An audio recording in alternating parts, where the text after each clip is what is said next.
નમસ્કાર મિત્રો, સ્વાગત છે આપ સૌનું ફરી એકવાર મારું ગુજરાત ચેનલમાં. આજે આપણે આવ્યા છીએ પાટણ જિલ્લાના રાધનપુર તાલુકાના સિનાડ ગામે કે જ્યાં આવેલું છે કોહલી માતાનું મંદિર. ઘણા એવા લોકો હશે કે જેમને આ માતાજીનું નામ પહેલી વાર સાંભળ્યું હશે. તો ચાલો જાણીએ કે આ માતાજી કોણ છે અને તેમનું મહાત્મ્ય શું છે.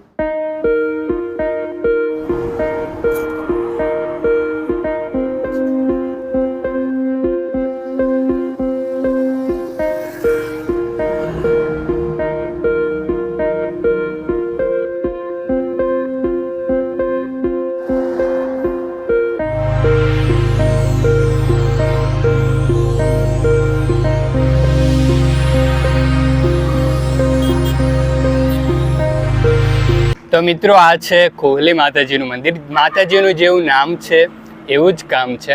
કોઈ વ્યક્તિને ચામડીના રોગ જેવા કે ખરજવું, ખસ, દાદર વગેરે જેવા રોગો થયા હોય અને ઘણા એવાય દાખલા છે કે ડૉક્ટરોએ હાથ ઊંચા કરી દીધા હોય, ઘણા ટાઈમથી દવાઓ ચાલતી હોય છતાંય ના મટ્યું હોય, અને અહીંયા માત્ર મીઠાની એક થેલીની માનતા રાખવાથી પણ લોકોને ચામડીના રોગ મટી જાય છે.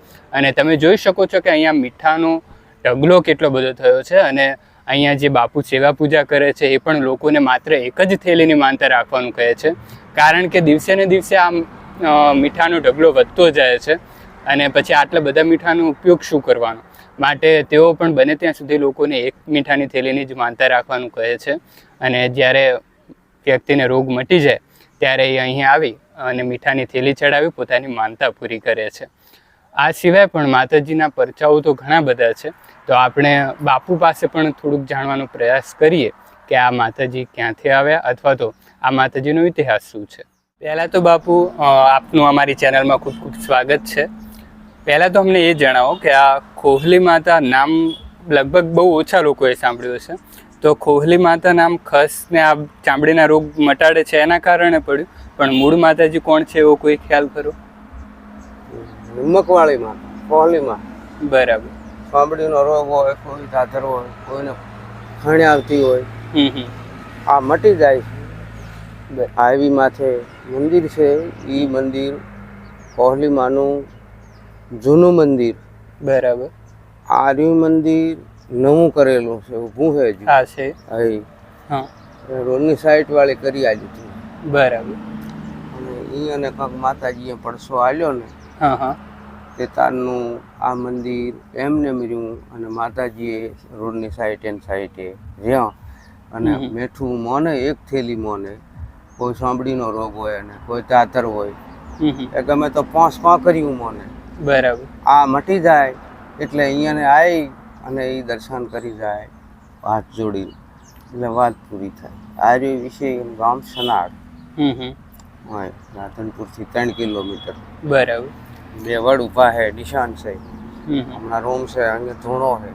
બરાબર. આ નવું મંદિર કરેલું હજુ ઊભું છે અને વર્ષો થઈ ગયા. આ તો 200 વર્ષો મોરનું જૂનામાં જૂનું પહેલનું મંદિર. ઓહો. આપણી બધા આવનારા જાનારા ભાળા અહીં. આ લગભગ 10 વર્ષોથી તો હું દેખું છું. બરાબર. દીવા ધૂપ વાળાને અહીંયાને માનતા હોય કરે. બાકી તો મીઠો પ્રસાદ આવે, મીઠું આવે. મીઠું તો પહેલું જ માનવું પડે, એનો મહિમા છે કોહલી માનો. ચામડીના રોગ મીઠા સિવાય બીજું કોઈ પ્રસાદી થાય? પ્રસાદી થાય, લાડવા આવે, કોઈ પેંડા આવે, જલેબી આવે, જાત જાતની પ્રસાદ આવે. કોઈ દીવો મોનલ હોય, માતાજીને જોખણું કોઈ મોન્યું હોય, બાળકીમાં કોઈ બીમાં મોટું મોણો નાનું હોય, મટે એ કરી જાય છે. બોલો, કોહલી માની જાય. મિત્રો, કહેવાય છે કે એક વખત નવાબીનગર રાધનપુરમાં જ્યારે નવાબી શાસન ચાલતું હતું એ વખતે ત્યાંના નવાબ ઘણી વખત અહીં સિનાડ ગામે આવતા. તો રસ્તામાં આ કોહલી માતાનું મંદિર આવે એટલે મુસ્લિમ હોવા છતાં પણ આવતા અને જતા દર વખતે માતાજીને પગે લાગી માતાજીના આશીર્વાદ લઈને જ આગળ વધતા. વર્ષો જૂનું મંદિર છે. મંદિરનો મઢ નાનો છે પણ કામ માતાજીનું ખૂબ મોટું છે. મંદિર હાલની સ્થિતિમાં પણ પહેલાંની જેમ જ નાનું જ છે, મોટું મંદિર નથી. પણ માતાજી કામ બધા જ લોકોના કરે છે. બધા લોકોની મનોકામનાઓ પરિપૂર્ણ થાય છે અને ચામડીના રોગો મટી જાય છે.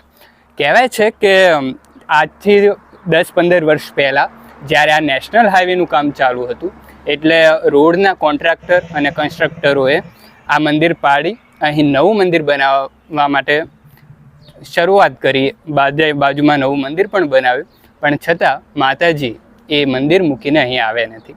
કહેવાય છે કે જે જીસીબીનો ડ્રાઈવર હતો એને મંદિર પાડવાનું હતું, એને આગલી જ રાત્રે શરીરે ફોડલાઓ થઈ ગયેલા અને ચામડીનો રોગ થયેલો, અને એવી પણ લોકવાયકા છે કે માતાજીએ એને સપને આવીને કહ્યું કે મારું મંદિર ના પાડતા. એટલે બીજા દિવસે એને અહીંયા મીઠાની માનતા રાખી અને થોડાક જ સમયમાં એને શરીરે જે ફોડલા થયેલા એ મટી ગયેલા અને મંદિરને એ જ રીતે યથાવત રહેવા દીધેલું. રોડ કન્સ્ટ્રક્ટરોએ અહીંયા નવું મંદિર બંધાવેલું, પણ માતાજી પોતાનું જૂનું સ્થાનક મૂકીને નવા મંદિરે નથી આવે, એટલે નવા મંદિરમાં કોઈ જ સ્થાપના થઈ નથી. આપણા ગુજરાતીમાં એક બહુ જૂની કહેવત છે કે ગઢ ફરે પણ મઢ ના ફરે, એટલે માતાજીએ પોતાનો મઢ નથી છોડ્યો. એ પણ માતાજીનો ખૂબ મોટો કહી શકાય એવો પરચો છે, કારણ કે હાલની સ્થિતિમાં આપણે જોઈએ કે લોકો અંધશ્રદ્ધામાં ને આવી બધી બાબતોમાં માનતા નથી, પણ આ એનો જીવંત પરચો છે અને જીવંત ઉદાહરણ છે, જે તમે રાધનપુર થરા હાઈવે પર આવેલ સિનાડ ગામે આ કોહલી માતાનું મંદિર જોઈ શકો છો. તો મિત્રો, તમને પણ અથવા તો તમારા રિલેટિવમાં પણ જો કોઈને ચામડીનો કોઈ રોગ છે તો તમે માતાજીના મીઠાની થેલીની માનતા રાખી શકો છો, જેવી આપની યથાશક્તિ પ્રમાણે. જો કે અહીંયાથી તો કહેવામાં જ આવે છે કે તમે સાચી શ્રદ્ધા મનમાં રાખો, વધારે મીઠાઓની બાધા ન રાખો, જેથી અહીંયા પણ મોટો ઢગલો ન થાય અને તમારી જે મનોકામના છે કે તમારો જે રોગ છે એ પણ મટી જાય અને તમારી શ્રદ્ધા પણ સચવાઈ જાય. તો બને ત્યાં સુધી એક મીઠાની થેલીનો જ માનતા રાખો અને તમારું કામ થઈ જાય એટલે માતાજીને અચૂકપણે આવીને મીઠાની થેલી ચડાવી દો. તો મિત્રો, આશા છે કે આપ સૌને આજનો આ વિડીયો ગમ્યો હશે. ગમ્યો હોય તો લાઈક કરો, શેર કરો અને મારું ગુજરાત ચેનલને સબસ્ક્રાઈબ કરો. આવતા વિડીયોમાં ફરી મળીશું કોઈ જાણી અજાણી સાંસ્કૃતિક, લોક સાંસ્કૃતિક, ઐતિહાસિક કે અવનવી માહિતી સાથે. ત્યાં સુધી રજા આપો. જય માતાજી.